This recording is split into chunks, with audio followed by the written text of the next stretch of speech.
نحمده ونستعينه ونستغفره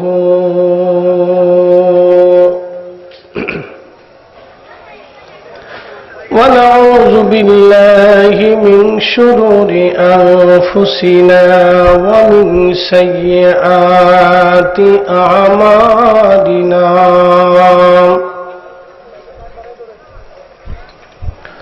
من يهده الله فلا مضل له ومن يضلله فلا هادي له ونشهد أن لا إله إلا الله وحده لا شريك له ونشهد أن محمدًا عبده ورسوله أرسله بالحق بشيرا ونذيرا وداعيا إلى الله بإذنه وسراجا منيرا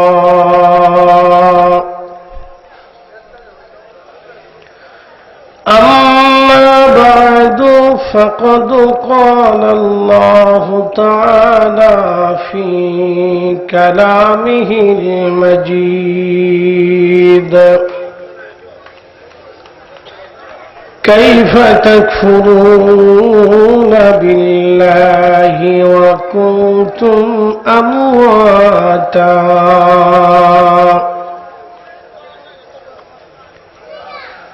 فأحياكم ثم يميتكم ثم يحييكم ثم إليه ترجعون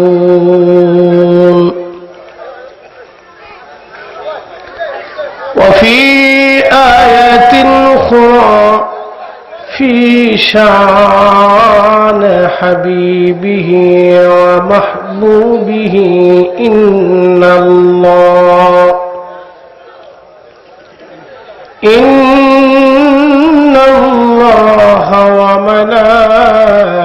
وملائكته يصلون على النبي يا أيها الذين آمنوا صلوا عليه وسلموا تسليما اللهم صل على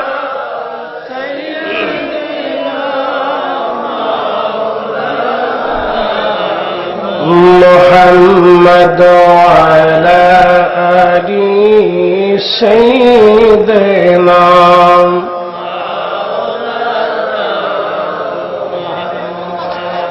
নবী দেশকে যার দিল ভাই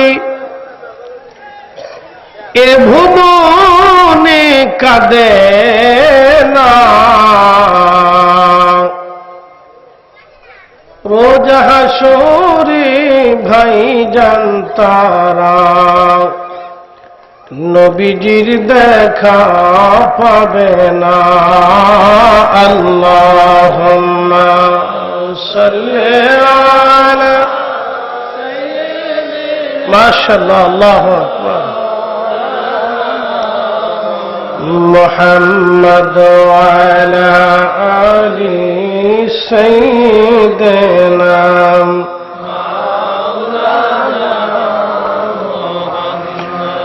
বাড়ি বাড়ি কররে মন এ বাড়ি তো তোমার না ঠিক কিনা এ বাড়ি আমাদের না এ জমিন আমাদের না জমিনে সরকারি কাগজ আগে নাম ছিল দাদার, তার আগে দাদার বাপের, তার আগে অন্য কারো ছিল, বিক্রি হয়ে গেলে অন্য কারো নাম আসবে, তারপর অন্য কারো নাম আসবে। 50 বছরের মধ্যে একটা জমি 10-12 বিক্রি হয়, নাম পরিবর্তন হয়। জমিনের জায়গা জমিন থেকে, কিন্তু মালিকানার পরিবর্তন। ও চুনারঘাটের মুসলমান, ঠিক আমাদের জীবন এরকম, আমরাও চলে যাব, নাম পরিবর্তন হবে, নতুন জমিওয়ালা আসবে, বাড়িওয়ালা আসবে, আমরা সবাই কবরে চলে যাব। এটা ক্ষণস্থায়ী। এই পৃথিবী ছেড়ে সবাইকে চলে যেতে হবে। যেই জমিনের উপরে বসে আছেন, এই জমিনের নিচে একদিন ঘর হবে। বাড়ি বাড়ি করো রে মন, এ বাড়ি ঘর তোমার না। যেই বাড়িতে শুইবারে মন, কবর তাহার ঠিকানা। আল্লাহুম্মা সাল্লি আলা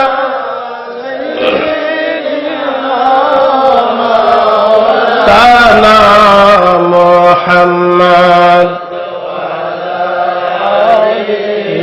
সাইয়্যিদিনা।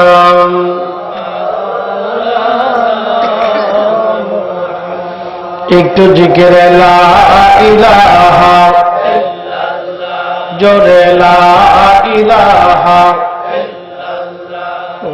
লা ইলাহা হাসবি রাব্বি জাল্লাল্লাহ মা ফি কলবি গায়রুল নূর মুহাম্মদ বলি নূর মুহাম্মদ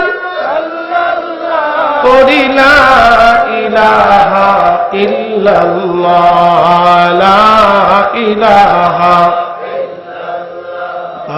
লা ইলাহা লা ইলাহা ইল্লাল্লাহ মুহাম্মাদুর রাসূলুল্লাহ সাল্লাল্লাহু আলাইহি ওয়াসাল্লাম। হযরতে শাহজালাল ইয়ামানি মুজাররিদি রাহিমাহুল্লাহের অন্যতম সফর সঙ্গী, 360 আউলিয়ার অন্যতম সদস্য হযরত ইয়াসিন শাহ রাহিমাহুল্লাহের স্মরণে বার্ষিক সুন্নি মহাসম্মেলনের সম্মানিত সভাপতি জনাব জাভেদ আলী সাহেব, বিশিষ্ট সাংবাদিক এবং এলাকার কৃতি সন্তান, আজকের সম্মানিত সহসভাপতি বৃন্দ জনাব এলাজ মিয়া, আব্দুল হাই এবং আব্দুল জাহির এবং মাহিবুর রহমান চিনি মিয়া সাহেব, হাজী আব্দুর রহমান মাস্টার সাহেব, দুলাল মিয়া সাহেব সহ সকল মুরব্বান ইকরাম, সভারত্ন হযরতুল্লাহ মাওলানা আনোয়ার হোসেন সালেহী সাহেব, সাবেক চেয়ারম্যান বাহুয়াল উপজেলা পরিষদ, বিশেষ অতিথি জনাব হযরতুল্লাহ মাওলানা মোল্লা শহীদ আহমদ নঈমী সাহেব, সাতগাঁও সামাদিয়া মাদ্রাসার সম্মানিত অধ্যক্ষ মোহতারাম হযরত মাওলানা মুফতি বদরুল রেজা সেলিম সাহেব, বনগাঁও নূর মোহাম্মদিয়া মাদ্রাসার সম্মানিত অধ্যক্ষ মাওলানা জুয়েল আহমদ আশিকি সাহেব খাদেম, বিশ্বজাক এবং জিল দরবার শরীফ, মাহফিল পরিচালনায় জনাব মাওলানা মুজাম্মিল হোসেন রুবেল এবং মাওলানা এম এ কালাম সাহেব সহ সকল উলামা আহলে সুন্নাত। উপস্থিত আছেন ল্যাব এইডের স্বত্বাধিকারী আমাদের ফারুক ভাই, সকল অতিথিবৃন্দ, এলাকার গণ্যমান্য ব্যক্তিবর্গ, কলিজার টুকরো যুবক ভাইয়েরা, পর্দানিশীন আমার সম্মানিত মা বোনেরা, খুব মনোযোগ দিয়ে, আমরা মুসলমান, মুসলিম হিসেবে আমরা কিছু বিশ্বাসের উপরে আমাদের ধর্মটা প্রতিষ্ঠিত আছে। এটাকে বলা হয় আকীদা অথবা ঈমান। বাচ্চাটাকে একটু নিয়ে যান, ও কান্নাকাটি করতেছে, ওর কিছু খাবার কিনে দেন। যার বাচ্চা নিয়ে যান, ওদের কিছু খাবার কিনে দেন। তো খুব মনোযোগ দিয়ে এই মাহফিল হইলে বাচ্চাদের আনন্দ বাড়ে। ও কিছু না দিলে মনে করেন যে তুফান উঠে ফেলছে, ও দিতেই হবে। তা যাই হোক, আমরা সবাই বাচ্চাদের কাছে দুর্বল। বাচ্চারা কাঁদলে প্রত্যেক বাবা মার অন্তরে ব্যথা লাগে, ঠিক কিনা? ইমাম হাসান হুসেইন কাঁদলে আল্লাহ রসুল সহ্য করতে পারতেন না। কান্নার আওয়াজ পাইলে হুজরা থেকে দৌড়াইয়া ফাতেমার বাড়ি চলে যাইতেন। একসাথে বলা যাবে না মারহাবা? দৌড়ে চলে যাইতেন। ওরা কান্না করে কেন? নবী বলতেন ফাতেমারে, ওরা কান্না করলে আমার কষ্ট হয়। এই জন্য প্রত্যেকেই বাচ্চাদেরকে মহব্বত করতে হয়। বাচ্চাদেরকে যে ভালোবাসে না, আল্লাহ রসুল বলছেন সে আমার উম্মতের দলভুক্ত না। মুরব্বীদেরকে যে সম্মান করে না, রসুল বলছেন সে আমার উম্মতের দলভুক্ত না। কিন্তু বড় আফসোস হল সত্য, আমাদের দেশের এখন প্রায় কিছু যুবক, এই যুবকদের ভিতরে কিছু শিক্ষিত যুবক আছে, আল্লাহ মাফ করুক, আপনারাও ক্ষমা করবেন, হায়ার এডুকেটেড পার্সন যুবক মুরব্বীদেরকে সম্মান দিতে চায় না। আর মোটরসাইকেল পাইলে তো কোনো কথাই নাই, ও বাবু চিনে না, খালু চিনে না, উস্তাদু চিনে না। কি কথা বল না কেন? ও কাউরেই চিনে না ওইসব। আর কিছু যুবক আছে সব না, তার সিহারা সুরত দেখলে বোঝা যায় গাঞ্জা মাঞ্জা খায়। ও কেমনে জন্ম নিছে আল্লাহ জানে, ও জানে। ওর বাচ্চা কাছে ওর বাপ মা ওর ঠিক মতো মানুষ বানাইতে পারে নাই। ও আলিম ওলামা দেখলেও শ্রদ্ধা সম্মান করে না, মুরব্বী দেখলেও মানুষই মনে করে না। ও মনে করে ওই দেশের সম্রাট, বুঝতে পারছেন? ও মনে করে ওই নিজেই সরকার আর কি। তো সমস্যা তো আমাদের অনেক। প্রশাসন দুর্বল হলে চোরের উৎপাত বাড়ে। তো পুলিশ প্রশাসন এখন দুর্বল, এখন সারা দেশে চোর ডাকাতের উৎপাত বাড়ছে। জায়গায় জায়গায় মুরগি চোর, গরু চোর, ছাগল চোর, পাগল চোর, ডাকাতি বিভিন্ন জায়গায় হচ্ছে, বুঝতে পারছেন? তো একটা দুর্বল করবেন আর একটার কবলে পড়বেন। তো একটা দেশ চলতে হলে সব দিক দিয়ে ম্যাচিং করতে হয়। তো অনেক প্রবলেম। আগামীর দিনগুলো আমাদের জন্য কি হবে আমরা জানি না। তো আল্লাহ যেন আমাদের কপালে ভালো রাখে, সকলে বলে না আমিন। তো খুব মনোযোগ দিয়ে, যে আমরা মুসলমানরা একটা বিশ্বাসের উপরে প্রতিষ্ঠিত আছি। প্রত্যেক ধর্মের বিশ্বাস আছে। হিন্দু ধর্ম বলেন, বৌদ্ধ বলেন, তারপরে খ্রিস্টীয় ধর্ম বলেন, ইহুদি ধর্ম বলেন, শিখ ধর্ম বলেন, এছাড়া পৃথিবীতে আরো শত শত ধর্ম আছে। প্রত্যেক ধর্মের এক একটা বিশ্বাস আছে। পৃথিবীতে এমনও ধর্ম আছে যারা বৃদ্ধ মানুষ মারা গেলে তাদের গোশত কেটে খেয়ে ফেলে দেয়। পৃথিবীতে আবার এমনও ধর্ম আছে যে মানুষ মারা গেলে তাদের এই শরীর এই আপনার ওষুধ দিয়ে, মেডিসিন দিয়ে তারা ওইটা সুন্দর করে গেথে গুঁথে ঘরের ভিতরে বসায় থুয়ে দেয়। এরকমও আছে। এরকম পৃথিবীতে নানান ধর্ম আছে। যেমন সনাতন ধর্মের মানুষ মারা গেলে তারা আগুনে পুড়িয়ে দেয়। খ্রিস্টান, ইহুদি ধর্মে তারা কবরস্থ করে, আমরা মুসলমানরা কবর দিয়ে দিই। তাও সম্মানের সাথে কবর দিই। এটাকে গোসল করাই, জানাজা পড়াই, দোয়া করি, কবর খনন করি, সম্মানের সাথে তারা কবরে নামাই।